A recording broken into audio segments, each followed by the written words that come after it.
আসসালামু আলাইকুম। আজ আপনাদের জন্য নিয়ে এসেছি একটি নতুন বাড়ির প্ল্যান। দেখতে পাচ্ছেন বাড়ির 3D ভিউটি। চলুন দেখে নেওয়া যাক আজকের বাড়ির ফ্লোর প্ল্যানটি আমরা করেছি 25 ফিট বাই 35 ফিট জায়গার মধ্যে, 900 স্কোয়ার ফিট জায়গার মধ্যে, যেখানে আছে তিনটি বেড আছে, একটি ব্যালকনি, 2টি টয়লেট, একটি রান্নাঘর, একটি ড্রয়িং এবং একটি ডাইনিং। চলুন মূল প্ল্যানে যাওয়া যাক। বাড়িতে প্রবেশ করে প্রথমেই দেখতে পাচ্ছেন একটি ড্রয়িং রুম, একটি dining room, general bedroom, common toilet, kitchen, master bedroom. দেখতে পাচ্ছেন একটি ব্যালকনি, দেখতে পাচ্ছেন মাস্টার টয়লেট। বাড়িটি একটি 1 ইউনিট বাড়ি এবং একটি টিন শেড বাড়ি।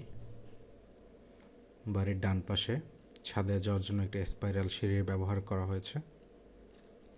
দেখতে পাচ্ছেন বাড়ির ফ্লোর প্ল্যানটি।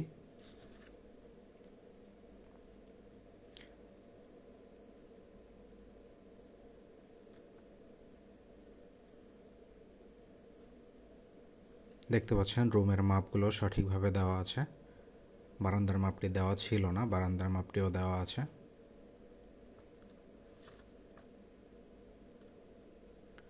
চলুন এখন দেখে নেওয়া যাক বাড়ির আর্কিটেকচারাল ফ্লোর প্ল্যান রেন্ডারটি। সুন্দর এবং সরলভাবে আপনাদের সহজে বোঝার সুবিধার্থে রেন্ডারটি করা হয়েছে। দেখতে পাচ্ছেন রুমের জন্য আমরা হোয়াইট ফ্লোর টাইল ব্যবহার করেছি। টয়লেটের জন্য এবং কিচেনের জন্য আমরা ব্লু ফ্লোর টাইল ব্যবহার করেছি। ব্যালকনির জন্য হোয়াইট ফ্লোর টাইল ব্যবহার করা হয়েছে। দেখতে পাচ্ছেন বেডরুমে কিং সাইজের বেডের ব্যবহার করা হয়েছে। প্রত্যেকটা রুমে ওয়ার্ডরোবের ব্যবহার করা হয়েছে। দেখতে পাচ্ছেন টয়লেটে কমোড এবং ওয়াশ বেসিনের ব্যবহার করা হয়েছে। কিচেনে গ্যাস স্টোভ ও বড় সিঙ্কের ব্যবহার করা হয়েছে। কিচেনের স্ল্যাব মানসম্মত মার্বেল টাইল ব্যবহার করা হয়েছে।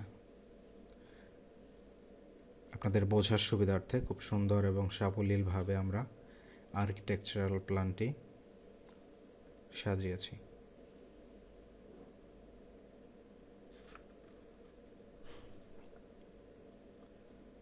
চলুন এবার আমরা বাড়ির 3D ভিউ বা ত্রিমাত্রিক দৃশ্যটি দেখে আসি। দেখতে পাচ্ছেন বাড়ির একটি 3D রেন্ডার ডান পাশ থেকে। এরপরে দেখতে পাচ্ছেন বাম পাশ থেকে আরেকটি রেন্ডার। এ হচ্ছে বাড়ির ফ্রন্ট সাইড, এ হচ্ছে একটু টপ থেকে বাড়ির রেন্ডার। বাড়িটিতে আমরা বেশ কিছু ডিজাইন ব্যবহার করেছি, যেমন গ্রুপিং করা হয়েছে 10 inch by 2 inch, colour grouping করা হয়েছে ব্ল্যাক অ্যান্ড হোয়াইট। বাড়িটিতে আমরা 2 ধরনের কালার কম্বিনেশন ব্যবহার করেছি, ব্লু অ্যান্ড হোয়াইট কম্বিনেশন।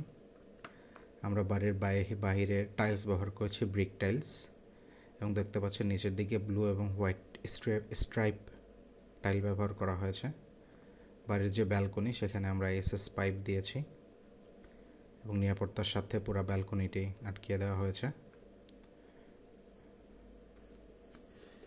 বাড়ির চারপাশে পর্যাপ্ত সবুজে ঘেরা জায়গা রাখা হয়েছে। যে কোনো স্থাপনা নির্মাণের জন্য পর্যাপ্ত সবুজায়নের ব্যবস্থা রাখা হয়েছে। এই ধরনের নমুনা বাড়ির ডিজাইন ও পরামর্শের জন্য আমাদের পাশে থাকুন। ধন্যবাদ। আসসালামু আলাইকুম।